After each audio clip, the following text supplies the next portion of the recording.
Can the first Juice Lee movie be Return of Juice Lee?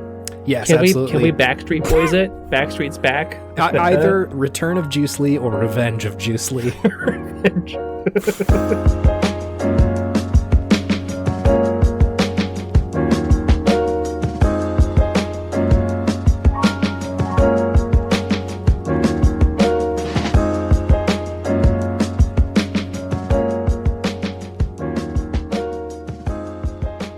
Let me tell you about the legend of Juice Lee.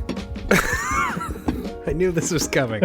I knew the moment we mentioned the phrase Juice Lee that it would be the intro of this pod. Oh, man. Like, that could be like a name of a juicery? Juice Lee? It could be the name of a juicery that is also like Kung Fu themed, I'm Yeah, I was assuming. about to say Kung Fu themed juicery. Juice Lee, sure. Juice Lee. See, before the pod, we were sort of talking this over. David was singing a certain song. Do you want me to sing it? Just hold on loosely. Sure, and we moved on to Hold On Juicely. Yeah. Which we're still sort of up in the air about what exactly that means. It's provocative. It is provocative, and it does get the people going. So I do appreciate Juicely. There's power in the incantation. So there's definitely power in Juice Lee. It's a word. It's a new phrase of power that we found.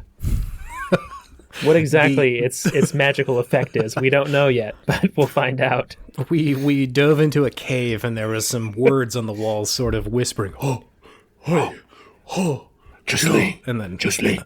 Yeah, and then the phrase Juicely appeared on the screen and said, new word of power learned. Mm-hmm. But I don't think I have the Dragon Souls quite enough yet to unlock what this means or what this shout does, what this thum does. It turns your opponent into juice. That seems like a pretty overpowered move, if I'm being honest. Like, if they put that into Smash, if Sephiroth's new down B was Juicely, the Dragonborn shout, I think he might be a little bit of an overpowered character, OP, if you will. How about instead it turns your opponent into Juice Lee? Oh. Which is just Bruce Lee, but made of juice. So he can do some crazy stuff. I was about to say, sort of a squidling, I haven't played.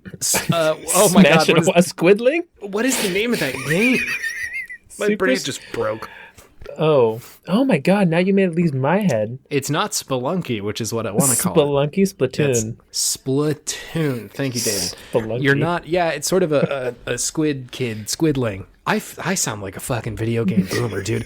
I can't pull it together right now. My grandson wants the game with the kids and the squids, and you're a squidling. I think it's called Spelunky. Spelunky.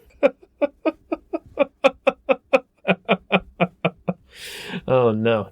So a thing. This is by the way a video game Podtimism. It's the Optimist video game variety show where two best friends talk about the wonderful world of gaming. My name is Chase, and this is the last episode of the year. Yeah, and I'm David, and this is also the last episode of the year. Yeah, we usually do a little bit personalized. I may have fucked you up on that. I'm also the last one of the year. It works. That's good. We used to have this tradition in Sacramento when we were still living there together where we would purchase a certain volume of alcohol and drink it on Mondays. We used to call 40 Monday, 40 representing the amount of liquid, which if memory recalls correctly, it did often turn into 80 Monday. That 40 Monday used to not get us quite there. Yeah, it used to become Edward 40 hands sometimes. on a Monday evening. You could sort of tell where you could sort of tell where our priorities were at the time. So yeah, we're making Sacramento sound real bodunk. Yeah, this was a personal decision. This does not reflect on Sacramento. Anyway, after having talked shit on that, I have purchased 50 ounces of Coors Light this evening. Not to glorify drinking alcohol, but I felt like it was a good idea to carry this tradition forward for one day of the year on the last episode of this year, on 2020. Fact checked. It's actually 48 ounces, Chase. You know, that is true. I've been lying to the audience for a couple of seconds now, and I feel terrible about it. This is for transparency's sake. I do want to be honest with our audience that there are 24-ounce cans, and I have 2 of them, therefore making it 48 ounces. So I apologize. Yeah. That's my problem. Sorry, everyone. Let's not pull a cyberpunk here, okay? Ay, ay, ay, dude. That whole thing. Have you been playing video games, David? I have been. Which ones of those? It's just been The Witcher. Yeah, you're living it. I've beat the main story. Okay, nice. It's done. Yeah. I'm now playing through the expansions. How are they treating you? Good. They're fun. I'm only going through the first one right now, Hearts of Stone. Okay.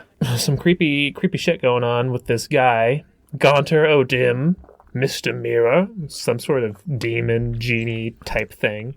A djinn, yeah. A djinn or a demon, who knows? He's just really powerful. Yeah. He's a really powerful man. And it just kind of got marked by him on my face. So now I'm like his little errand boy, essentially, which is a strange position to be in as Geralt of Rivia, who's just... I have not played this DLC, so this is all sounding like absolute madness to me. It's good. You should play it. I didn't beat the game, honestly. You didn't beat the game? No, I got stuck in Skellige and then just stopped. You got stuck. I felt like Skellige is when things got really good. They were getting good. I think I just got distracted with something else. I don't remember what it is. But I got cloud save. I'll get back up in there. You should. It's really good. And they're going to release a next-gen patch for it eventually. Oh, what up? Maybe that's the time I'll get in there. With hashtag ray tracing, baby. Oh, baby, I will be able to see the water reflect Geralt of Rivia. Yeah, so that's kind of cool. I appreciate that they're doing that. Mm-hmm. They seem to do a lot of patches. So yeah. Oh, wow. Yeah. Mamma mia. This whole cyberpunk thing, dude. It is such a thing. This is why you wait. This is why you wait. That's all I'm going to say. But we'll get to it. I feel like we have to talk about it at some point. Yeah. Okay. So yeah, I've just been playing The Witcher, and that's it. It's just really sucked me in. Sick. And I'm such a sucker for fully realized fantasy worlds. Yeah, no, those getcha. Especially when I can romp around in them and do as I please. Yeah. And it's really making me want to play Elden Ring. I'm really looking forward to that one. If that ever gets released. I have faith. that FromSoft is keeping Gurm on a timeline. No one is able to keep Gurm on a timeline, Chase. Are you kidding me, dude? Yeah, that's fair. Do you know how much money this man is saying just meh to by just not finishing these books? Yeah, a lot. It's a lot. I mean, I appreciate the man. He does great work. Gurm. And he's doing some good things. Like, he's got a wolf sanctuary. Sure. He, donates so much to charity now, and he flies all over the world. And it's just like, what would you do if you were, 65 and all of a sudden became a worldwide celebrity with this thing that you were toiling away with for, 30 years doing? Sure. You know, so he's enjoying the fruits of his labor now. But just release the book, Germ, please. It would be really, really, a poetic sort of ending if he just dumped or put out 2 books. Put out last book. How many books has 2 he books promised? more. He's going to put out 2 more books, and they were just absolute dumpy. They were just bad books. I think that's what it's setting up to be. Nothing that's ever taken this long to make is good. You know what I mean? You know, Duke Nukem Forever was an incredible video game, David. Duke Nukem Forever was incredible. Top game. That's top of the decade for sure. What happened in Duke Nukem Forever? Tell me. What's the story? Well, okay. So Duke woke up. Mr. Nukem woke up, and he's much older Mr. now. Nukem. And he has a child, and his wife recently passed away. Oh no! And so sad. He and his child have to go on a quest to... God damn it, you fucker. I know what you're doing. Carry out the final wishes of the dying wife. And Kratos Nukem. And his son's name is Duke Nukem. Duke Trace. And what's that internet meme? Dick Kickem. I fucking die whenever I see Dick Kickem. It's pretty funny. Yeah, I really like that one. Dick Kickem's pretty good. Okay, are those the games that you're playing? God of Nukem Remastered, yes. Thank you. Remake, 2018. Tied up nicely in a box. What are you playing? I am playing a few things. Three games mainly. I am playing so much Bloodborne still. Good fucking God. I feel bad that I have the PlayStation 5. There are PlayStation 5 specific video games that are sitting in there, and I'm just like... Yeah, but I gotta finish up Bloodborne. That's a thing I gotta do. Listen to your heart, baby. Yeah, I really have been. I think I'm spending more time on this run somehow enough. Like the first time I was just like, I gotta beat the game. That's my main goal. This time I'm sort of trying to explore like every like nook and cranny that I didn't get to before, and also just build like an ungodly character. Like I'm trying to be able to one-shot bosses and stuff like that. There's sort of a way to do it with like an arcane build, and I've yet to really get there. The difficulty kind of scaled in a way that I wasn't expecting it to. Is this like a cheese run? Not really. You're like, so okay, so back up. In the other like FromSoft games, like Dark Souls specifically, you can use like magic as a way to attack, and I've never done those builds. I was always like, I'm just not going to be good enough to do that. As it turns out, I think that may end up being a little bit easier in the long run, but I've just never put in the time to figure out how. And so I was like, okay, I'm going to play Bloodborne again, but I'm going to do one of these builds that I don't usually play as. And so I've been doing this arcane build, which the internet says is really good, but essentially what you have to do is like you put all of your points into this like arcane stat, which is I think just like magic damage is kind of a way to think about it. Okay. And you go and find like weapons that are like tailored for that kind of damage, and then you do some other shit with blood gems and stuff. Doesn't matter. Anyway, okay. So the point being that like, you have like some video game witchcraft. Yeah, there's a little bit of alchemy going on in there. A little bit of bringing your mom back from the dead. Perfect. Yeah. It doesn't go well, guys. Your brother gets turned into a knight or something. A suit of armor. Thank you. Please. Thank you. Cheers. So, that's been pretty fun, but there's like these hills and valleys of difficulties. Like in the beginning, it was like kind of tough, but you could get by just kind of knowing how to like dodge and parry. And then towards the middle section, it was really easy, where I had like very good damage scaling, and like the blood gems were doing a lot of damage for me. And so the bosses weren't that tough. And now I've gotten to the end where it's like, I essentially need to get that stat to be 99 for it to be really, really effective. And so I'm just like grinding through levels and stuff like that, which is fun. Like I can put on a podcast and just go grind souls for a little while. You're on Grinder Souls? Yeah, I'm working for it, man. I'm doing it. Blood tinge. I don't actually know what the name of the thing is. Blinge.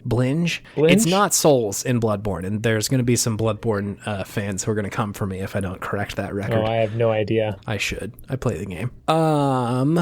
Anyway. So yeah, I've been deep in Bloodborne. There's these things called chalice dungeons that I'm doing. They're like, some of them are procedurally generated and some of them are not. They're like kind of like optional dungeons that you can do to get like cool stuff. And I didn't do that at all the last time. I like just didn't even touch it. And so I've been going through and doing those, which has been pretty fun. They're really challenging though, so that's definitely a thing. Cool, you're going for the extra hard stuff now, huh? Yeah, definitely. Like I didn't just want to like replay it with the big sword guy, which is what I usually do. Mr. Big Sword. I think I used the Kirk hammer for most of the last round. Kirk hammer? Yeah, it's like a sword. All the Bloodborne stuff is like trick weapons, where it's like, it's a sword that you can like clip into a hammer on your back. So like you use it, sometimes it's just a regular sword, and then you switch the like aspect or whatever, and it turns into this big old hammer. That's quite fun. Big old hammer. Yeah. So, yeah, lots of Bloodborne. I'm still really enjoying it, although it is getting more difficult and more difficult. But it's still quite a good game, man. I really like Bloodborne. What else? I'm also playing Fire Emblem, Shadow Dragon, and the Blade of Light. What is this? What? Yeah, this is the re-release of the Fire Emblem game that only came out so far in Japan. It's been like localized and sent here, essentially. Wait, can you tell me the name one more time? Fire Emblem, Shadow Dragon, and the Blade of Light. Damn. That's an intense name. It is. I think canonically it's the first Fire Emblem, I'm pretty sure. Is this with King Marth? This is Marth, yeah. Okay, cool. It's interesting. So this came out on the NES, I'm pretty sure. So the graphics are pretty old school. I usually don't really have a problem with that. Like the visuals of it aren't too like challenging. And I'm mostly playing it just to sort of like experience the history of the game more than anything else. Like I've always enjoyed Fire Emblem games, but I feel like I joined that party pretty late. Or at least that's how I perceived it. I started playing them on Game Boy. And I don't remember which release that was, but they had put out one of them on GBA, and I was like, oh, this is great. So I was like kind of on board since then. But I think historically there had been other releases, right? Like I think in like Smash Bros. Melee, they were like, oh, this character's Marth and this character's Roy. And I was like, I don't know who these people are. I have not seen them in the games that I've played. And so there's some kind of acknowledgement or understanding that there's been a history to these games that I was not aware of. So anyway, I was interested in playing this one. It is interesting. Like I said, it's cool to see like how much of the formula of this game they carried forward, like how much of it that was already in place, essentially. A lot of the mechanics are very, very similar of having essentially different units that all have like specializations, right? So people who wield like axes, spears, swords, and to varying effects, and how those abilities sort of play off of each other is all there. Of like, I can't remember exactly what it is, but it's like the Pokemon sort of thing of like spears beat axes and axes beat swords and swords beat spears or whatever. Rochambeau. Exactly, yeah. So there's a little bit of that mechanic that was already in place. So that's cool. The specialization of classes is interesting, and being able to sort of like optionally pick people up from the enemy side is the thing that I was surprised to see in this one. That's kind of cool. If you just have the right person talk to somebody, they'll join your side, which is neat. It's kind of an advanced mechanic for back then. It's surprising. Like I said, it's interesting to see how much of it's already there, like when they put this game out. So that was cool. It is from like a user experience perspective pretty rough. Like if you so something that happened pretty early in the series, and I think it was even on Game Boy, was if you hover over a person and click them, like somebody on your team, you can see how far they can move and where the bounds of that are, right? So if you click on somebody, it'll like highlight all these tiles in blue and say like, these are the spaces you can move as this character. That's not here in this one. And so to figure out where somebody can move, you essentially just like click on them, start moving like the little arrow thing, and just see where it stops you from moving. And so it can be kind of a challenge to like at a glance see where you can get your dudes to. That's sort of hard to do because you can't just sort of click and be like, all right, who can I get over there? To that end, there isn't a good way to do that for the enemies either. And so like in the other games, the tactic that I tend to try and use is like put your toughest dudes right on the front line where you're going to draw a couple of people in, and then sort of like your vanguard. Yeah, exactly. Whereas this one, it's like I don't know if they're going to be able to attack this guy at all, and so I hope they do. But they might also be able to get to my like archers, and they'll get totally blasted. The AI tends to be not that good, so it hasn't worked out. So you're chilling. Yeah, it's not too bad. Yeah. So yeah, I think like from just like a UX perspective, it's kind of hard to go back in time after having played like 3 houses and shit, where it's really streamlined and really easy to use. They were able to add a couple of things that helped. Like there's an optional couple of buttons you can use on this one that'll trigger like another layout that'll say like, oh, you can rewind to a previous turn or start like a checkpoint mid-level for yourself. It also allows you to play the game at like 2 times speed, which is really helpful because like it feels like you're playing in molasses with 1.x speed. The style of it's pretty funny. Like all the characters look like they're from an 80s anime, and that's sort of a joy unto itself. Like, the look of like original Dragon Ball manga and like the like Gundam, the original Gundam style series. Their hair is also all very big. They just kind of look a little goofy. That's 90s goofy anime. Yeah, it's a lot of that. So that's kind of fun to go and like soak in. So yeah, I essentially play like one level at a time. Then I'm like, okay, that's enough, and then move on. But it's sort of an enjoyable experience just on that. Just kind of fun to putter through. Exactly, yeah. In sort of a historical way of looking at like where this series has come from. You're going through a video game museum right now. Kind of, honestly. Like that's sort of what it feels mechanic. Like. Yeah, and like I can totally see how that would not be a lot of people's jams, how you might bounce off this, because it's like not fun in the way the other ones are. There's parts of it, right? Like there's parts to appreciate, but it's not the streamlined experience that other games got. Even the Game Boy Advance games got, right? You're such an upper crust gamer. Dude, I like to drink fancy gamer wine. You're drinking like the what would it be, like the oh my god, what's the word, the cognac of video games right now. It's challenging to the palate, but it's quite enjoyable once you've acclimated. Once you learn about it, it's quite delicious. As I drink 24 ounces of Coors Light beer. Elevated gamer. Jesus. That's my gamer fuel. Okay. Oh God, it's one of the worst phrases in all the English lexicon is gamer fuel. It really pains me that for a little while the energy drink balls was directed pretty squarely at gamers. It was brutal. Balls, my God, dude. Come on, you guys. We're better than this. We're better We are better than this. You know, maybe we weren't. I hope we're better than this now, but maybe we weren't. Yeah, Gamergate definitely made me think that maybe we're not better than this. Maybe we're not, yeah. Maybe we're really not. And now, in 2020, Video Game Podtimism here to turn it the fuck around. Here we go, baby. Gotta look on the bright side. Yeah. Gotta change gaming culture, bro. With Coors Light and Fire Emblem, Shadow Dragon, and the Blade of Light. Shadow Dragon and the Blade of Light. Man. It's a mouthful. Yeah. That's it really conjures quite the image in the mind. It's like 60s or 70s fantasy sort of stuff. Yeah. Like Jason and the Argonauts level of wild, ridiculous fantasy shit. Like what? Like that Hercules show in the 90s type of fantasy. Oh, yeah, absolutely. You know what I mean? Xeno Warrior Princess sort of stuff going on here. Princess. They had a video game for that. It was pretty good. I do remember it being not that bad, huh? You could like become her little like frisbee razor thing. Frisbee blade, her and for a little like fly it around, like slice people up. Yeah. It's pretty tight. What her like odd job style throwing blade? Yep, that's the one. That's the one. Yeah. The final game that I am playing, David, is Cyberpunk 2077. What are you playing it on? I am playing it on the PlayStation 5, so I will say I'm mostly in a walled garden of not really rough performance. Sure. Yeah, I mean, I've talked to a couple of people. Garen seems to not mind it too much. I think it would be pretty tough for me to play through this on a last-gen console. Mm-hmm. Garen shout out of the week. Garen shout out of the week.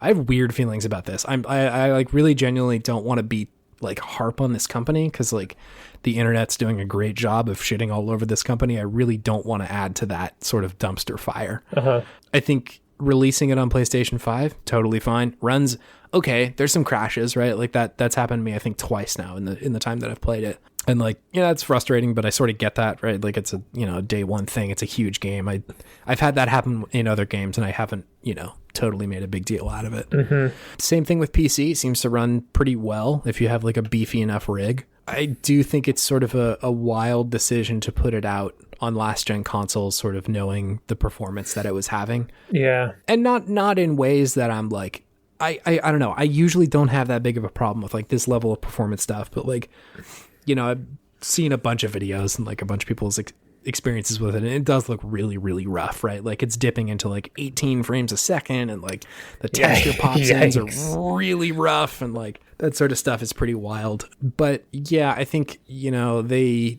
probably owe it to people to, give refunds to folks who really want one. Yeah. I know that the internet is sort of a bummer with that sort of stuff. And I wish we were all sort of above board on being able to decide whether or not that was a good decision or not. Mm-hmm. But yeah, outside of that, let me talk about the game itself. Can I just say for 1 second? Yeah. CD Projekt Red did say that they will give refunds to anybody, but if you bought it electronically, digitally on PlayStation, Sony's like, nah, bro. Yeah. Wait for the patches. It's challenging. I know that, like, I feel like they're trying to do good by their customers, but they also, released a game that was in this state. And so, I don't know. It's sort of something that I don't want to wade into super hard just because it's so messy, and I don't really want to grab a pitchfork in this argument, right? Yeah, that's true. There's enough people grabbing pitchforks already. Yeah, and like, I don't know. I always have empathy for developers who are crunching and shit like that, so it sounds like not a fun time to be there. They should just waited another year. I think ideally they probably should have waited, right? Yeah. I know that there was, people were clamoring and saying like, we can't wait for another delay, and so I know the expectations there were pretty high, but yeah, it's honestly, it just feels like everybody was kind of in a set up to fail here. That's a bummer. All that said, let me talk about the game itself, because I have played a little bit of it. So far, it is interesting. I think like the world is cool. Mm-hmm. I like the like aesthetic that they're doing. Yeah, I haven't played a ton of like games like this before. Let me see what else. The story's like, it's compelling enough. Like it's pulling me through still. I'm like interested in it enough to kind of keep moving with it. It reminds me a lot of that Deus Ex that came out when ago. Human Revolution. Yeah, the first one that came out. There's like a lot of parts of it where it's like, you know, you're sort of wandering through a futuristic city, and there's a bunch of things that you got to do and a bunch of different ways you can do it. So I think that part of it's pretty neat. Like all the sort of like hacking stuff took me a second to get and like understand sort of the possibilities that are there. But once you get that, I think it is pretty cool in that sense of being able to, you know, approach a bunch of different situations, or, you know, take down enemies in a certain way with hacking and all that. So that's cool. They do it a little bit better than what's called Watchdog Legion's did. Legion felt very much like that's the way you should be playing the game. Hacking, like just hacking. Yeah, you'll walk out of a situation pretty much clean if you just do hacking. Whereas this one, it's a little bit more involved. You kind of got to be, you know, in sight of people, and there's little skill checks that you got to do to make it more interesting, I guess. Sure. So that part of it's cool. The easily my favorite part of the game is just like going up to a piece of technology and looking at the UI of it. Oh my God. So fucking cool.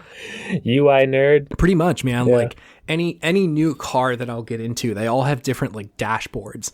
And that's like the coolest fucking part of it to me, because it's got this like retro futurism sort of aspect of it, of what is a car in 2077 going to look like from the perspective of somebody who's living in 1980. That sort of stuff is like just fascinating to me. It looks so fucking cool to see it like really fully realized and rendered in really high definition. Like that's oh God, I love that. Where, you know, all these like, it's a very futuristic city, right? Like they have flying cars and shit like that, but also the user interface is rendered in a way that looks like it's an Apple II computer or something like that. Like the terminals are all really old school. So that kind of stuff is just, I eat it up. That's stuff I'd love to sort of just go soak in. That's always fun. Perfect. It's great world building.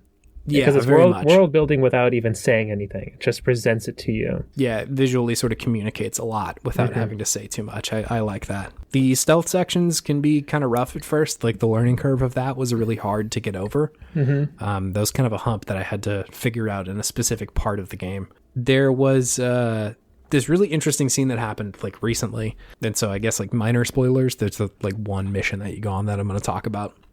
But you go to this place called Clouds, and it's very much presented to be like a brothel. Like you go there and they, you know, take some kind of like personality test, and, you know, you're matched up with a person, right? And you're supposed to go to this like room to meet up with them. Yeah. And I was like sort of waiting, and, you know, like I was a little bit bummed out that I was like, oh man, am I really going to have to like go through a whole sex scene right now? Like that's really not what I want to do. And it instead turned into like, the place is promising being able to give you your deepest desires, and you like sit on the bed with this person in front of you, and they essentially like do a therapy session with you, which was like kind of a refreshing surprise, where they're like, you know, talking very quietly, and they lay down on the bed with you and just sort of like let you lay there, and they're like talking you through your problems essentially. And it was weird. It was a scene that I wasn't expecting, and in that way, it was sort of like interesting to me, just on the basis of like usually in like a Grand Theft Auto or something, that is going to be a sex scene. That is going to be like a prostitution sort of thing. In The Witcher 3. Yeah, exactly. And like, I was just sort of like, oh God, dude, like I'm not here for this. Yeah. But it was a different take on it that I kind of appreciated. That's pretty sweet. Mental health awareness in a video game.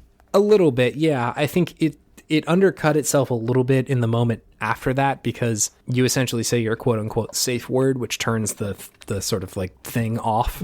And what it sort of reveals is that this person who you were talking to wasn't really in control of that conversation, that they're what's called like a doll. And I think these people are like, essentially just their bodies are being used to have a conversation through this like algorithm, essentially.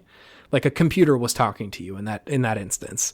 And when you say your safe word, it takes them out of that. And so the person suddenly comes to, and they're like, oh God, like what happened? Like what am I doing here? Essentially. It's very cyberpunk. It's very cyberpunk, and like the sci-fi nerd in me is like, oh, it's kind of an interesting idea. But the bummed out capitalist is like, oh man, fuck. That feels like a bummer. Oh yeah, no, it's coming, baby. It's definitely like highs and lows. It's not the masterpiece that I think some people were expecting, and I sort of too much. Yeah, I sort of doubted that it was going to get there, but I think it's giving me sort of what I want, and more than likely I'm probably going to pause playing it until either it's more well optimized or the PlayStation 5 version comes out. All of this, however, it'll bring me to my Podtimistic thing of the week, David. All right, let's hear it. It is a gaming setup change. A gaming setup change. Okay, what's that mean? Yeah, this means I got a new couch. Oh, fuck. Big time. It's far more comfortable than the last one I had. Where'd you get it? I got it on OfferUp. Oh, okay. Yeah, I know what you're talking about. A used couch sale. Yeah. There was a gentleman there who had a nice couch, and I said, "That's a nice couch." And he said, "Yes. Would you like to purchase?" And I said, "Yes." And he said, "I'll deliver it to you for $30." And I said, "Yes, sir." Damn, that's a sweet deal. It's a pretty sweet deal. He had like a big old van, and he just like brought it to my house. I was like, "Oh man, this is really what I wanted." Like transporting a couch is never a fun experience. No, it fucking sucks. Yeah. It's so awful.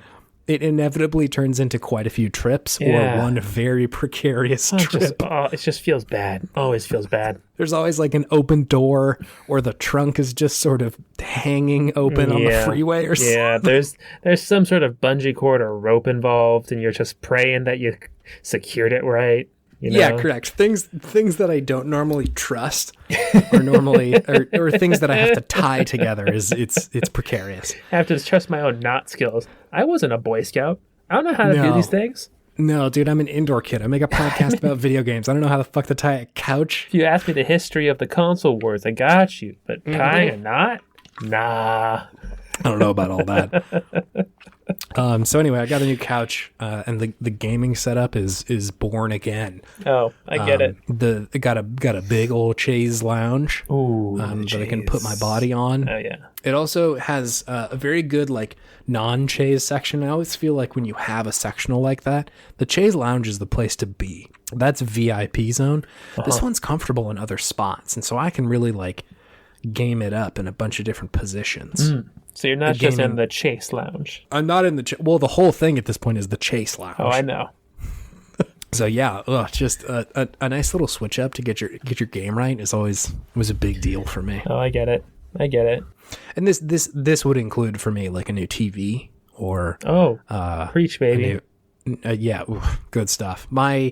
Let me see, when was this? Like 2005 or so? My father made an impulse buy purchase at Fry's Electronics. The plasma TV? The big boy. Oh, I remember that. That was sweet. Played so much Xbox 360 on that bad boy. We were fucking with like CRTs previously. And suddenly Rob Albee was like, yo, I think we should drop like a lot of money on a TV. And I was like, I don't think we have the money for that. And he said, you're right. And then we purchased a very big television. You're right, we don't, but here we go. But here it is. It was like laughably large, that television. Because those ones were built like cabinets. They were huge. It was a gigantic piece of hardware. It wasn't just a TV. It's like a whole wall. It's a unit. Yeah. It was like I think it's called projection screen technology, where like there's a base of the TV, then there's like a back to it. Like it's not a thin sort of thing he has. It also led to a significant amount of lag, which I was really bummed out about. Like it was a couple seconds or so. Wasn't a good gaming rig. No, absolutely not. I tried to play Guitar Hero on there one time. I'd like brought a friend over, like, dude, you got to check this out. Tried it, got absolutely wrecked. I was like, I can play fucking Smoke on the Water on Guitar Hero. There's no way this should be making you look like a noob in front of your friend. That's always the worst. Honestly, it did. He's like, you're not very good at this. I'm like, oh, come on, dude. Come on. The worst words. So yeah, that's got me going on. Do you have anything fueling your sense of podtimism this week, David? I do, and I just want to say I really relate to the gaming setup thing because you got a fresh TV. Compared to this time last year, I had a different TV and a different couch, and I had a new TV and a new couch, and I'm pretty sure this new TV is the reason why I love The Witcher 3 so much, because the visual upgrade and the fidelity upgrade and the motion made such a difference with that game. It was weird. Like I said, you can really see the stink lines. I see those stink lines so much better, but still not as well as other people because my eyes are stupid. Well, sure. But my video game pessimistic thing of the week is a good Easter egg. Oh, good call. Easter eggs are a fun time. No, this one was a good one. It was a surprise one, especially topical for right now because it was in The Witcher. Okay. And you found Ciri and you're talking to her at a certain point and you're asking her, like, where did you go? Like, what have you been doing? And she's the lady of space and time, so she's just been all over the place. And so she's like, yeah, dude, the craziest place was, like, I went to this world where people had flying cars and they had metal in their heads and they shot people with these things that look like megascopes, which are like telescopes. It was crazy. And he's like, you're lying. Come on, that's not true. And she's like, told you wouldn't believe me. Oh, shit, cyberpunk reference from a 4-year-old game. Yeah. Sick reference. Yeah. Sick reference. Back when they thought it was coming out 4 years ago. Yeah. So that's a cool reference, and I appreciate that Ciri is now canonically in the cyberpunk universe somewhere. Yeah, she's in there. So I'm sure that she's going to show up at some point in the game, or at least be referenced in that game somehow, because they've already made that connection. So I'm looking forward to finding that second Easter egg in there somewhere when I start playing Cyberpunk after it gets patched for next-gen consoles. 2022. Yeah, 2022. That's funny. So yeah, that's my Podtimistic thing of the week. Hell yeah. Easter eggs are a good one. I really like Easter eggs. They I know that it's absolutely fan service, but it is really fun to sort of like discover something naturally like that. Yeah. Yeah. I think, what was it? Doom 2016 did really good with this, where they had those like sections of the level that you could find that looked like original Doom levels. Oh yeah. That's been pretty fun. I loved those. That was so good, especially having played Doom originally. I was like, oh, this is great. Like the music changes to be all 8-bit and shit. It's just, it's perfect. I liked the arcade machines in Overwatch. Do you remember those? Oh, yeah. They're all like themed, like different video games. I think there's like a what is it? Metal Slug style kind of game. And they're all like in-world sort of stuff. That stuff is really, really cool. And there's one that has like StarCraft characters in it. Yeah.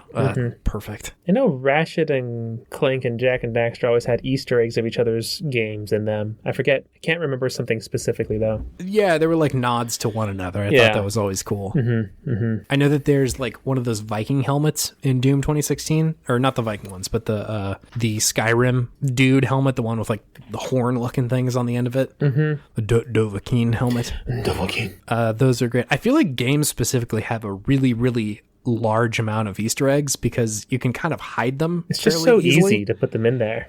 Yeah, it's not hard, and I think you can kind of skirt around like legal issues for the most part. Because it's not obvious.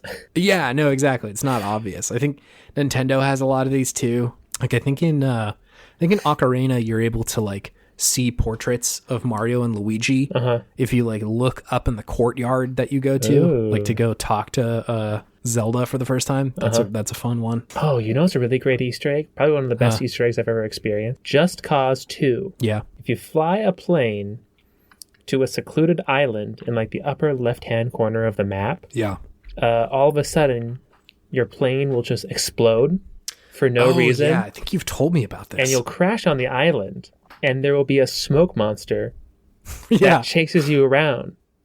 And it'll play that creepy music and stuff. It's pretty good. Yeah, it's a Lost ref. It's a Lost reference. Pretty cool. It was pretty awesome. It's just like this one little island over there. It just has this funny little interaction that you can do out there. It has nothing to do with the rest of the game.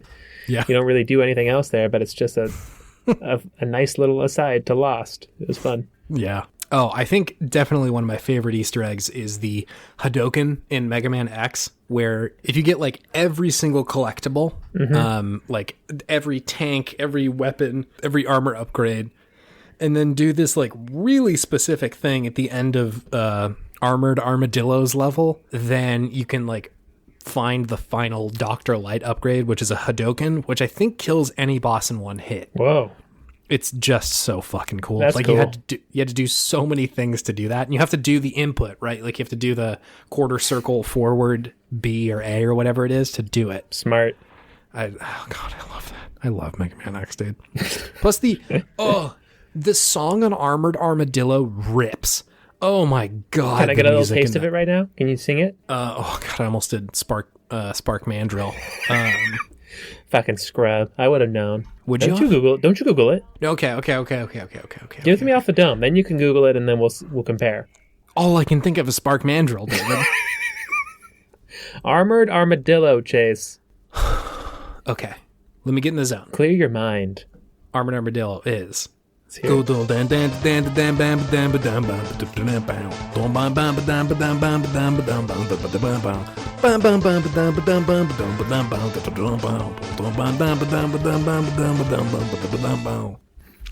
That's Armored Armadillo. That was beautiful. My hair is good for headbanging right now. It is quite long, isn't so it? long right now. God. Let me reflect. I do want to remember Spark Mandrill. Remember it. Spark Mandrill is.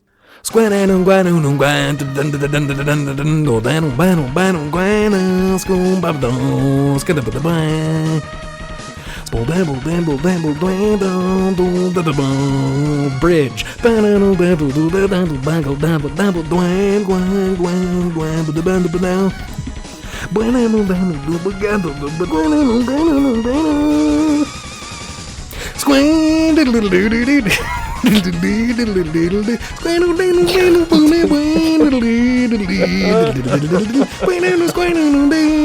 Oh my God. There's an actual drum solo. Wow. You know, the Mega Man music really is so good because they just put metal music into 8-bit. I think Spark Mandrill may like just be an Iron Maiden song, which is just, it's so fucking good. They really are all just metal songs. Yeah, it's a real thrill.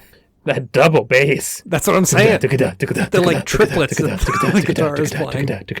Oh, man. But why? Sorry, I just blacked out for like 15 minutes and started talking about Mega Man. I'm You sorry. did. You really did, man. I think I sung Mega. some music. Man, Okay, great. Do you want to move on to our main thing? I think we should. It's been Okay. almost an hour. Perfect.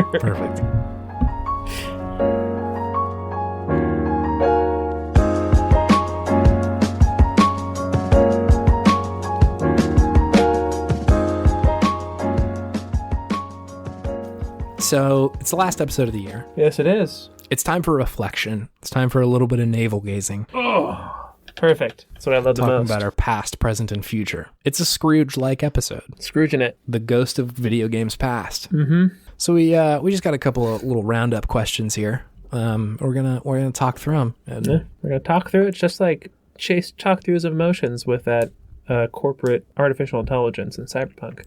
that's what I needed. Thank you, Cyberpunk. You're welcome. I'm gonna be returning to clouds very soon. Okay, so we got a couple of prompts here that we've sent each other, and we're gonna talk through them. So let's actually start in this order. Well, let's talk about the least podtimistic thing that has happened this year. Let's start at the bottom, and we'll sort of build ourselves up from there. Okay. Do you want me to go first? You go first. Hold on. What are we doing again? Let's start by talking about our Sorry. least podtimistic thing of the year. Least podtimistic thing of the year. Yeah. Okay, perfect. The least podtimistic thing in 2020 so far. Yes. We're gonna, coronavirus withstanding. Of course, that's the shittiest thing. Of course. And video game related, of course. Yeah. Yeah. Video game related. The least podtimistic thing to me has been these sort of like meta video game reviews that have come from users and just people, just dudes on the internet, who are like, hey, Last of Us 2, I don't like the way your story do. And then just said like 1 out of 10. Review bombing. Review bombing, I think is, the correct term here. Sure. Stupid. Stupid. Stupid, man. Stupid.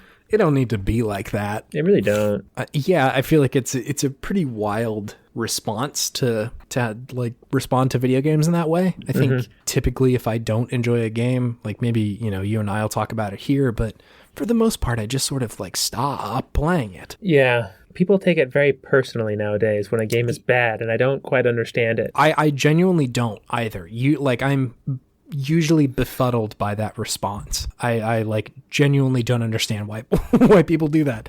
There have been games that have been like huge disappointments to me in the past, right? Like things that I'm like, oh man, I really wished this was a better game. But that's usually sort of where it stops. Like I'm usually like, that's a bummer, that sucks, but like I don't think I'll be threatening anybody's life over this one. The internet has poisoned humanity. I guess. In a I lot think it of was a ways. mistake. I think the internet was a mistake. Al Gore, you bastard. Yeah, I think like genuinely part of the reason that we started doing this in the first place was sort of to counter a lot of that gaming culture, right? Like because this is something we both really enjoy and like have for a long time, and so want to put forth a different model, right? Rather than being sort of like outlandish and terrible and really toxic, to put forth a different sort of model for games culture, because it can be a lot different. It can be a lot cooler. Sure can be. If we just like don't do this sort of stuff. Yeah. So yeah, I mean, I hope that sort of thing goes away eventually. I don't suspect that it will very quickly, but do think that you're seeing sort of a groundswell of people who are responding pretty differently to games overall. So yeah, that's my least optimistic thing. Without even like playing the game too. Some of these people. That's again so wild. People are just angry. People are just angry about things. There's anger in the world. That's just swirling. Hey man, I get being angry. There's stuff to be angry about. But like Mr. Druckmann, Neil doesn't need to feel that. He just made a video game. Neil doesn't need this shit right now, man. Neil doesn't need this. He just made a video game, man. Yeah. It's a good game too. Pretty good game. It wasn't necessarily my favorite, but like still good. Fucking who cares, man? Still so good. I didn't like the story. Anyways, that's a people issue. That's a people issue. Sure. That is true. What's your least podtimistic thing of the year, David? To anybody who listens to the pod, should come as no surprise, but it's NBA 2K20. I knew it.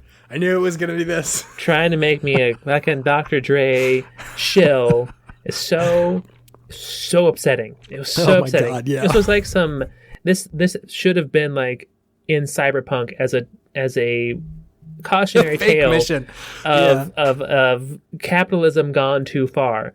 You buy something and then they don't only put ads in the thing that you buy, but then they try to turn you into a corporate spokesperson for said product.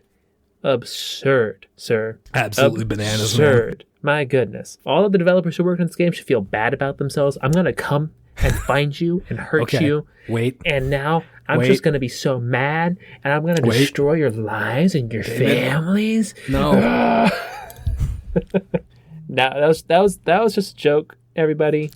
That was a joke. Clarification. Point of clarification. It was we were being ironic because that's the wrong thing to do. Because that's what Chase was just complaining about beforehand. Actually, not complaining. He was pointing out an issue in the world. Yes. He was not complaining. The correct response is stop trying to force this down my throat. Yeah. I don't like it. Person who is already very wealthy. Yeah. I don't like it. So I deleted it from my console. And I don't think I'm ever going to play an NBA 2K game in the foreseeable future. A reasonable response. A measured, level-headed response. Yeah. I believe I am done with this franchise now, and I don't think I shall return unless I hear of news of their changing. I'm not holding my breath. Yeah. Not holding my breath. People love those games. They will put up a lot of crap. I think this is just another reason why we need NBA Street to return. Oh my God, I would love that. Return of the fucking king, man. Return of the king. Return of the Jedi. Return of Juice Lee. Return of Juice Lee. Can the first Juice Lee movie be Return of Juice Lee? Yes, absolutely. Can we Backstreet Boys it? Backstreet's back. Where were you before? I don't know, but I'm back. I don't know. Either Return of Juice Lee or Revenge of Juice Lee. Revenge. That's good. I just like re-listened to that section. I was going back and marking our podcast with like chapter episodes or chapter sections so that people can sort of skip through them. Sure. And I found that section. It was quite a treat to relive because it is wild. It's a wild thing that they put it in a video game. Right? Oh my God, dude! I can't believe it. Yeah. Wouldn't let me really even skip it. Unskippable. I had to do it. I could like get through the cutscenes a little bit easier, but I couldn't not do it. I had to do it. You must repeat the very good features of this Dr. Dre dance monkey. Gosh. Oh my God. Perfect. Okay. Let's keep the train rolling. Let's keep it going. Not linger too long here in Shitty Station. Yeah, we're the train is rolling out from Shitsville. And now we're coming back to Podtimism, baby. Welcome back. It's welcome back. Hey, it's Video Game Podtimism. Hey. Video Game Radio. We're going to talk about the wonderful game. The most podtimistic thing of the year. Let's see. So for me, my most podtimistic thing, it was we talked about this a little bit last week, but it was the groundswell of creativity that sort of poured out of Animal Crossing. in sort of the early part of the year. This was really, really neat. I loved seeing everybody express their cool ideas on their islands and sort of like recreate cool stuff and do things with the game that I was like, I have no idea how to even do that. I loved seeing people design like clothes and stuff like that and being able to like download that. That's really crazy what some people can do on that game. I know. I was impressed. Like there was a lot of content creators who were like, you know, I'm a dress designer in Animal Crossing. Like that's all I do. And you download something and you're like, damn, that's cool. It looks good. Yeah. They're like, hey, I want this really cool like band t-shirt or something. And people are like, I got you. I loved doing, you can create like custom sort of pixelated versions of album covers and put those in your house. That was a real treat being able to do that as well. Okay. Yeah. Overall, just like, I think initially Animal Crossing was mostly just for, you know, people to sort of experience, but I loved seeing everybody recognize all at once of like, hey, we can use this sort of for some other stuff, and that was really fun and cool. So yeah, and anytime I think about that, I'm always just like, man, that was fucking cool. That was a cool time for a little while there. Rad. I'm trying to think of other games that have done that before, like where you can sort of like express a certain amount of creativity in them. I mean, I guess there's all like the Mario makers and little Big Planets and I remember downloading a lot of Little Big Planet levels, and even in some ways, like the Smash Bros. With the stage creator and being able to download all those different custom stages are pretty cool. People get really creative with that stuff. It's really impressive what some people do. It is really cool to see. I think you're right that Little Big Planet was definitely on the forefront of that for a little while, of like user-generated content that people can go play. Super Mario Maker is a good call out because, yeah, good lord, like I love seeing people like recreate other levels from other games in Super Mario Maker or any of those like absolutely bananas difficult levels in Mario Maker. That's always such a treat. Those are wild, man. Like how many times do you die before you figure it out? Yeah. Any of those streams where you can watch somebody like do a whole level in one run. Like, obviously, they've done it like 100 times at that point, but you will only watch it the time they succeeded. It's such a joy. It's so great. I think any character creator that's really robust is always really fun. I think the last Soul Calibur had a really good one. I've seen a lot of crazy things from that Soul Calibur, like Squidward. Pixel perfect handsome Squidward. Any game where I can be handsome Squidward, I'm really a lot more excited about. Like I saw a Cyberpunk handsome Squidward the other day. I was like, okay, automatic buy. All right, I see you. So I feel like character creation tools have kind of gotten too streamlined recently, where it's just like you have a set of predetermined faces from different races, and then you can choose your skin color, and that's about it. You want those deep, dense sliders, David. I want the sliders, baby. I love the sliders. I get lost in those sliders. I don't know what I'm doing, but I'm doing something. You want to make some sort of frog monster from Oblivion. I did that. I spent so long trying to make something look like me in Oblivion one time when I first started playing it. And then I got something that I thought looked decent. And then I like rotated it and my face was like a pancake. It was like someone took an iron to my face and just flattened it out. Absolutely, I'm like, oh my God. And disformed. Yeah. It was terrifying. There's some special sort of Disney magic that goes on in the Oblivion content or the Oblivion character creator. It's a weird place in there. It really truly being set in a prison is a weird sort of thing to happen. Like prison, where you go to reinvent yourself. You can create a character, you know. Oh man, I love the Oblivion content creator. I think I'm going to play Oblivion again soon. Weren't you playing that recently? I was playing Skyrim recently. Oh yeah. I haven't played Oblivion, I think, since 360, which, got to get back up in there. I think it's on Game Pass, and my Series X is supposedly going to be here on Thursday. Whoa. Oh, yeah. Big time, baby. Big time. Big time, baby. Hopefully Mehrunes Dagon doesn't crash your Series X. Oh, my God. I would love to play the end of the game in, like, a feasible frame rate. That would be crazy. That was one of the most ridiculous things I ever experienced. Like, literally, it was maybe a frame for every 30 seconds. Yeah, just big boy feet not even kind per of popping second. in. It was like every 15 seconds was one frame. I was like, I don't even know what I'm doing. Oh my God. My console cannot handle this right now whatsoever. 360 is like, dude, I can't do this. I can't fucking do this. Please. I was playing on PS3, so I think it'd probably even worse. Oh yeah, true. I mean, PS3 has to some be bad fair, yeah, the performances. 360 didn't handle it any better. Yeah, man, that's gonna be a new game. Yeah, true. Running real good. Put some Real RTX in there. Baby, you ray got a stew tracing going. on fucking Tibus Septum. So what's his name? Septum? Mr. Septum? Septum is the name. Tibus Septum? Tiber Septum? Uriel Septum. Isn't he Patrick Stewart? Is Patrick Stewart. I think he dies immediately, though.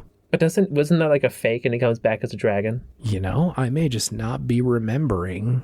At the beginning of Elder Scrolls IV Oblivion, Uriel Septum, the 7th, still ruled Tamriel. The game is set. The very beginning game covers the final hours of Uriel Septum's reign. Uriel gives the hero the Amulet of Kings before he is killed by a dagger wound inflicted by assassin of the Mythic Dawn cult.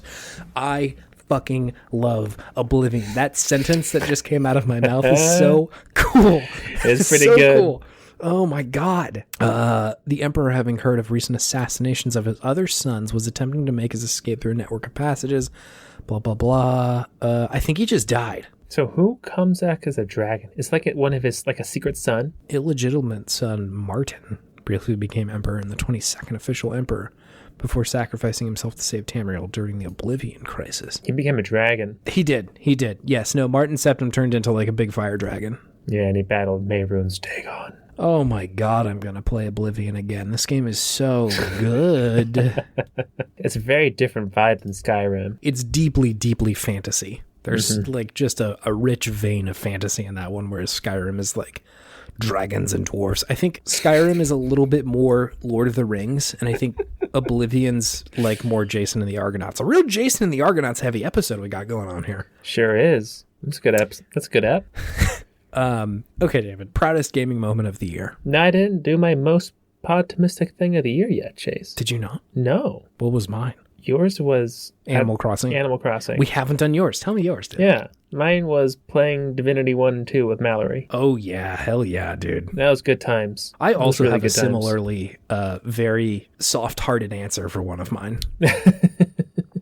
We're a couple of soft boys. Let's not get off brand here. Call a spade, man. Call a spade got some a spade. feelings, Got and a my feeling. heart is ready to feel. I'm a fully formed human being with feelings and emotions. Please. Go to therapy and talk to your feelings, for God's sakes. Right. No, it was great. It was great playing those games with Mallory, especially because, we're both stressed out from the pandemic, and it was a nice way to kind of get away from our real shitty world and go into a different shitty world, but one that which we have much more agency over. Fair, yeah. So that was quite nice. Yeah. Yeah. Let me talk about my proudest gaming moment, because I think we can have this conversation in tandem. Do it. My proudest gaming moment of the year, David, is having backseat drove and watched M play a couple of video games. So very, very similar thing. Yeah, it was mostly Paper Mario and Luigi's Mansion, I think, were the two.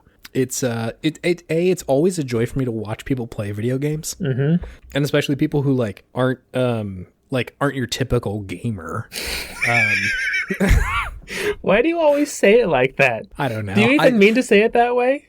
I do. It's so hard for me not to say gamer like that. People who aren't your typical gamer. People it sounds who like aren't foot like lettuce. me. It sounds like I'm doing the Burger King foot lettuce thing. What? The Burger King what are you talking about? Okay, what the hold fuck? on. Burger. This is You can't just say that phrase like it's a thing that people know about, Chase. This is like the Burger King foot lettuce. No, dude. What are you talking about? There was this weird meme. Let's see. Number 15, Burger King foot lettuce. The last thing you'd want in your Burger King burger is someone's foot fungus, but as it turns out, that might be what you I don't know what this is. I don't know what it's from. But Did you the find phrase this on Burger YouTube King- Haiku or something? It was probably on YouTube Haiku, but there's some dude was counting down some list of something. Lettuce. At Burger King, admittedly, he had shoes on, but that's even worse. The post went live at 11:38. Number What is it? I don't 15. understand the context at all. How did this only get number 15? This sounds pretty bad. Your typical gamers. I think we need a new name. I think in 2021, video game podtimism needs to figure out a new name for people who play video games, because I think gamers, the well has sort of been tainted. Sure. For people who play video games? Yes. Yeah, once the whole entire Gamergate thing happened, I was just like, I don't want to be a bummer. gamer right now. No, I don't think I ever. I don't want to be associated with these people anymore who are calling themselves gamers. How about Electronic game enthusiast. Electronic game enthusiast. EGE? An egg? Eggs. Eggs? Eggs. Eggs? Eggs. Hey, what up? Are you an egg? Yeah, bro. I'm egging hard. Huge into eggs. This is bad. This is not good. That's not a good This is one. not good. A virtual... Oh, wait. This brings me to one of my surprise questions I had for you. Surprise segment coming in hot. Surprise segment. If you had to... this is going to sound bad. If you had to give your initials the like WAP treatment, Sure. what would they be? What would it be? Your acronym for your name. So CA? CSA? CSA. That is a chipper, strong, Albie. The last letter already is Albie. But the other two weren't. Chipper Strong Albie. Update. I am on the second half of this 48-ounce endeavor, so just I'm not sure I can be treated with the respect that you're demanding. That's fair. Chunky, strong. What other S words are there? Sexy. Oh, chunky, sexy, Albie. No, that's not how you do it. Do you have something in mind? Do you have a WAP treatment for your name? Oh yeah, I brought this up because we were playing The Witcher 3 the other day, and it was that scene with the bears at the feast. Yes. And I was following the stink lines around, and I just turned around a corner. There's just a big dead bear right there. Sure. And I'm like, man, that's a dead ass bear. And I'm like, that's a dab. That's me. a dab. That's a dab. Yeah. That's a dab. That's a dab. That's a dead ass bear. That's a dab. That's a dab. Mine doesn't really roll off the tongue quite as much. You can't really say. No, because you don't have you don't have a vowel in the middle. Yeah. Let's say your name is Chase Albie Sterling. Cass. That's a Cass. What would be a Cass? It's a cool ass sock. Okay. Okay. Are you okay with that one? I'm cool with a cool ass sock. What about a chipper ass Sterling? See, it's tempting. It's tempting to just use my name. A confident ass. Ass is pretty easy. It's got to be an ass if you're wapifying it. It's got to be ass in there. Okay, so let's move A into the middle and have it be a constant of ass. So chipper ass sturgeon. Chipper? No, that's not good. Essentially it's two adjectives and a noun. You know what I think our audience would find really entertaining? Grammar? Ad libs. I bet that's a real treat. Ass libs? Christ alive. Okay. That's a cool ass sock. I'm cool with cool ass sock. I'm into it. I've had some cool ass socks, and I'm usually pretty enthused about those things, so I'm okay with that. I mean, there's probably... Proudest gaming moment of the year. I agree that watching my significant other play through these games was a real treat. Mm-hmm. I think I remember exactly where we left off. For people who are not gamers. For folks who typically don't engage with video games nearly as much as like I do or we do. Not like no shade on that, just like literally they're putting fewer hours into it than I do. I find it interesting to watch people like play games in that way because they typically play it in a way that I don't, whether it be like full blown, just playing it for fun and you drop it the moment it is not fun. That's interesting to me. Watching people sort of like understanding different battle systems and like not necessarily having the context of like the full video game history is interesting, and seeing where people sort of run up against frustrations and stuff like that. But overall, yeah, I just, I love that. Watching what was the guy's name? There was like a Bomb in Paper Mario that was like Bobby, I think was his name. Bobby Bomb. Bobby Bomb. Like sacrificed himself for the greater good, and like that was a bummer. And I saw him be like, "What the fuck? Like, is he gonna come back?" And I'm like, "I don't think so." That was a real treat. Impactful gaming moments. Gaming moments. Just like it is an art form. Look at you feeling. I see it. Look at you feel. This game has made you feel surprise. David, what's your proudest gaming moment of the year? My proudest gaming moment of the year is solving the energy crisis in your city. In City Skylines. Jesus. You beat Sekiro this year, didn't you? No, I think that was last year. Was it really? I feel like we talked about this on the pod. That was last year. Fair enough. Okay. I'm pretty confident it was last year. Fair enough. I believe you. Pretty confident. Yeah, solving the energy crisis is a big deal. I solved the energy crisis. It was a challenging real. It was a very tough time in Dallery Town. We had overexpanded, and people. It was a lovely city, so people were moving there. We had dug too greedily and too deep, and uncovered something old and evil. I really did unleash the Balrog on my town. It took a long time. It took like multiple years to get out of this energy crisis and like get back to where we were. Yeah. Man, because just when there was just not enough energy and there was just not enough money for me to make more energy plants, and so the economy tanked and there were no jobs and people moved out of the city, and it was, oh my God, it was just this huge fucking thing. It was this huge deal. I just really built myself into a corner. Just totally mismanaged the city. Man, I shouldn't have gotten a second term. I should have been thrown out of on the street. Well, I think you are a king at this point. They can't throw you out, can they? King Dallery. Or don't you lose when your popularity gets so low that they're like, fuck this person? Ooh, I don't know.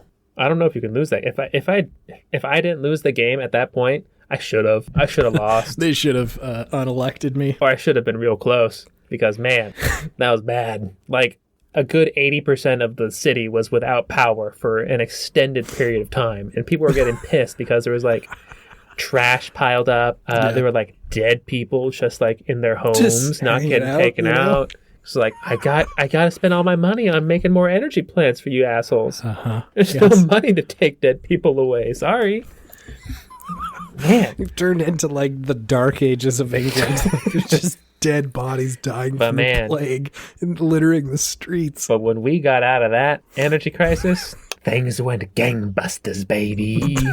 Imagine hanging over the edge of the GameStop. There we go. That's what I wanted. I wanted that voice to come back. Sure. But yeah, it was fascinating, and it felt good to be able to figure out how to get out of it, because I'm sure it was just my own foolishness that got me in there in the first place, as I'm not used to playing those games. But man, it was a very uniquely rewarding gaming experience. I've never felt that sort of satisfaction in a game before, or at least that type, not that level, but that type of satisfaction of just like a well-laid plan of a city. You know? How to dig us out of this recession. Yeah, exactly. I led us out of the hole that I dug. So that was good.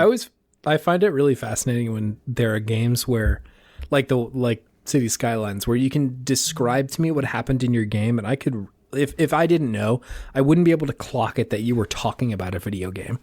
At no point did you talk about the video game. You talked about I had an energy crisis, and like our economy was going through a recession and shit. Economy got tanked, buddy.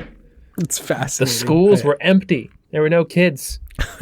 It's like the deepest level of a role-playing game in like the truest sense. Like they're exposing every complication to you, and you have to handle fucking all of it. They really do. It's just like that one domino that you missed. Sorry, bud. That's it for you. It's curtains now. Just like, you got no energy, and there's dead living in the streets. I was maxed out on my loans. I couldn't take any more loans out. So I couldn't make any more money, because whenever I made money, it went to the loans first, so I couldn't get more energy. So I had to just wait forever. Pain. Oh, man. I was just sitting on the couch at like 3 a.m, and Mallory's just snoring beside me. I'm like, I can't go to sleep now. I'm going to solve this. My people need me. Good. All right. That's a good one. That's a good one. Okay, let's move on to our next one. This is a little self-indulgent, but what's been your favorite Podtimistic meme so far? Actually, hold on. I've been going first. Yeah, I was about to say, you go first. Okay. It's very difficult for me not to say Baldur's Gate. It's Baldur's very Gate. difficult. Baldur's. It's the phrase that can't be unsaid or unheard. Yeah. It's so, yes. Like whenever I read anything about Baldur's Gate 3 now, I just think Baldur's Gate 3. It's stuck in my head. It's incredibly difficult not to unsay. I feel like I've unleashed some sort of Cthulhian god by just witnessing the phrase Baldur's Gate, so it's hard not to say that one. That said, Fresh Onion Larry is both a really both people. I think Fresh Onion Larry specifically is a meme taken to its logical conclusion. Go listen to episode Spooky Month Extravaganza, episode 36. If you want to get in on the goods there. Yeah, fresh onion Larry is a real treat for me every time I think about it. So wait, is your pick Gape or Fresh Onion Larry? Fresh onion Larry for me. That was my pick as well. With hell yeah, with Baldur's Gate as well in second place. It's tough not to, man. I considered putting Bargle Bins in there. Oh, Dan Bargleman's Bargle Bins. Yeah, I considered putting him in there, but I think it's tough to beat the old Fresh Onion Larry. It really evokes a feeling. Yeah, Fresh Onion Larry, French Onion Larry, two sides of the same coin. And once you go in his tent, it's curtains. He gonna get you. He gonna get you. He gonna make a good soup, though. Listen to episode 36. This is a lot of in-universe referencing that we're doing here. Okay, well, great. That was a short one, but we can move straight on so we don't stand here thinking how cool we are for too long. Totally right. Yeah. Okay, let's talk about this. What game are you most looking forward to next year, David? There's some good ones coming out from what you said. There are some good ones. Yeah. I had a hard time narrowing it down. Let me just sort of jump off the segment here. So, I think obviously the easy pick, the front runner, is Leisure Suit Larry Wet Dreams Dry Twice. Oh my god! I think that's easily my most anticipated game of 2021. Is this the first? Is really a Leisure Suit Larry coming out next year? Wet Dreams Dry Twice. Oh god, that's a nasty name. Christ. It's horrendous. Even just copy pasting that phrase, I was like, oh, that is a cursed name. It's a deeply cursed. A cursed name for sure. I am so shocked that 2021 is hosting a Leisure Suit Larry game, that a Leisure Suit Larry game is coming out next year. 2020 has just set the kilter of the moral world off course. Seriously. Nobody knows what to do anymore. And like, okay, devs, I get that you're doing it. I get that you're working hard. Leisure Suit Larry, dude. Can we please do something else? That's bad. Okay, real talk, real time. My cop-out answer is God of War, if it comes out next year. Yeah. The most recent God of War meant so much to me. It spoke to me on such deep level. Sure did. I played all of those games originally, so like very much was at a place in my life when I was playing God of War 1 through 3 where I was like, hell yeah, tearing the wings off harpies. That's cool as hell.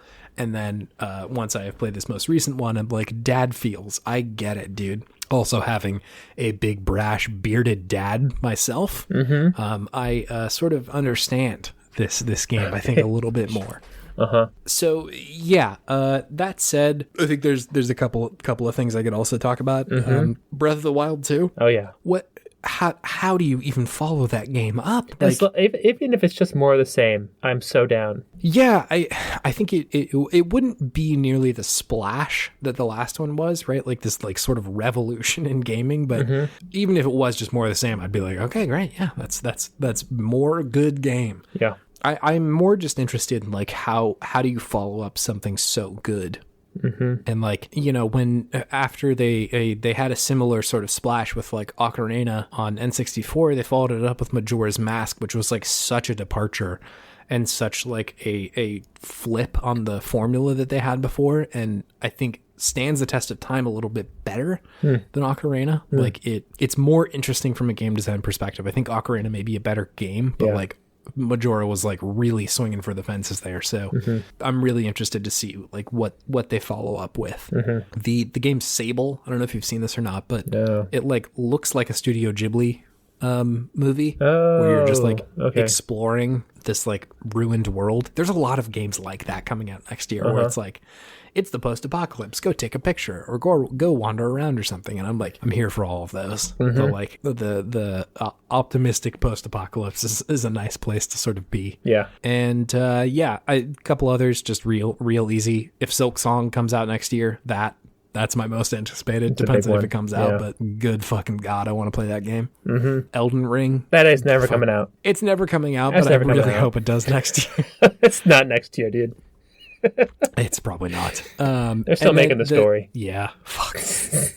Sorry. It's going to turn into The Last Guardian. That's my 8 years too late. Yeah, that's my George R. R. Martin pessimistic take of the week.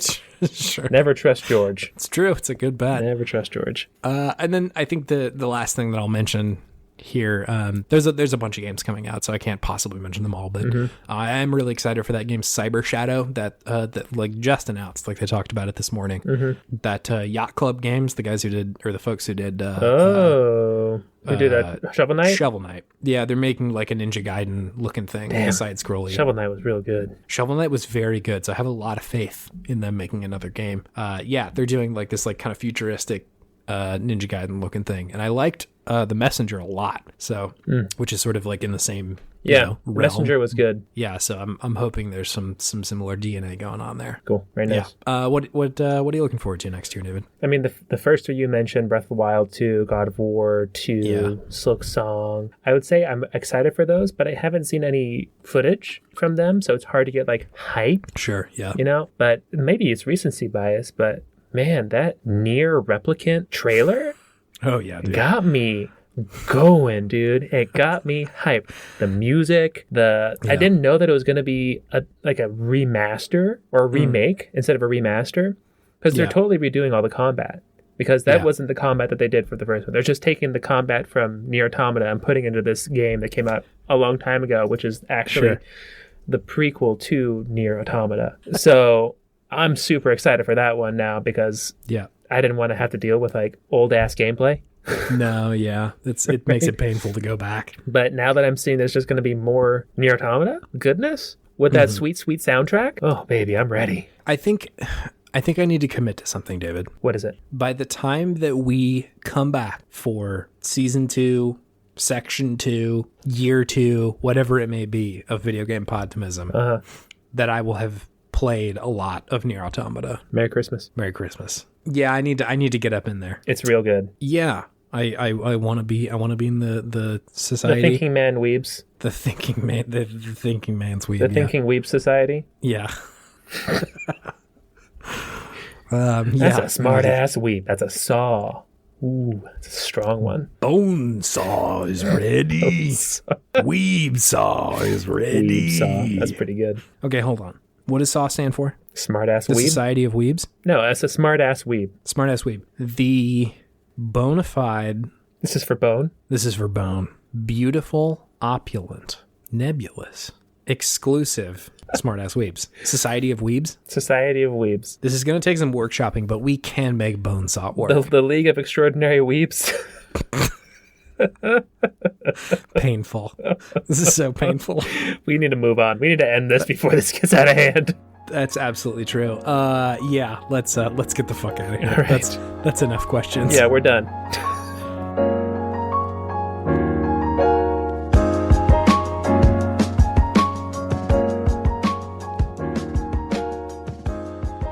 Okay, this will, if you're listening to this when it's released, this is our last episode of the year. So we will rejoin you once it is 2021. I'm assuming in the same format. I miss good games, so I want to go back. I want to get some good games. This has been, if October was spooky month, December has been list month. It has. There's been a lot of listing. It's been lists. It's been a lot of listings. Yeah. So, let's get back in good games. I'm excited to do that. Yeah. What else to say? I'm truly excited to go into sort of year 2 of this. It's been a sweet time. Oh, yeah. I asked our good friend Garen for some parting words for the year, which maybe I'll just save that for video game wisdom. But a lot of it's it's very revelatory. No, save it. I love Garen wisdom. Sure. Okay. All right. Let's save that for a second. But until then, we are on Twitter if you want to come interact with us there. Tell us about our favorite games and what we're looking forward to and what we missed and all that sort of jazz. If you would like to support the show, standard operating procedure. Review us on Apple Podcast. That'll help us get the word out. And if you want to be a true podhead, if you want to be the biggest Podtimism person in the universe, if you would like to join the League of Extraordinary Weebs, then you can tell a friend. Send a link of the show to a friend, and that will help us out quite a bit. We're still in growth mode, to use a very tech world. Growth. Okay. Still growing, so it's an exciting time. But yeah, growth. Showing it to other people is really the biggest thing you can do for us. So yes, I think that's it. Cool. Thank you, everybody who's listened this year. It's been a fucking joy and a half. It's been a blast, everybody. It's been a blast and a half. Go ahead. I was going to say happy next year. Happy next year. Mm-hmm. You know, this one's been a bit of a dumpster fire. Yeah, and let's do better next year. I'm fingers crossed we can at least get a little bit better, you know? So, I think that's it for now. We'll leave it at that, and I'm excited to join y'all back in 2021. Likewise. I had some video game wisdom from Garen. Yeah. Garen, play us out. Don't let the fucking hype get you. I'm referring to Garen. Usually pretty cool-headed, and don't get super excited. But life is all in the expectation. And now I'm one of a million chuds. Don't let the hype get you, David. That was the wisdom. He's one of a million chuds? I think Garen bought Cyberpunk and may be sort of thinking about his purchase. The fucking CD Projekt Red just sees me as a chud, and I am. I'm a chud boy. A spade, man. I'm a chud That's boy. What it is. I have not finished my beer. Hold on just a moment. Finish we it. can really kind of contain all this. It's very thick. Yeah. I had chili for dinner. This is such a bad decision what I'm doing to my body right now. Oh, Christ alive. Chili and beer. Damn. My God. If this isn't the chuddiest thing I've ever done. Drink 50 ounces of Coors Light after chugging down some chili. You know what's going to really go well after all this thick chili? Beer. 48 ounces of beer as cold as the Rockies. Please sponsor us, Coors. Please sponsor us, Coors Nat Albertus. All right. I'll see y'all next year. All right. See you guys.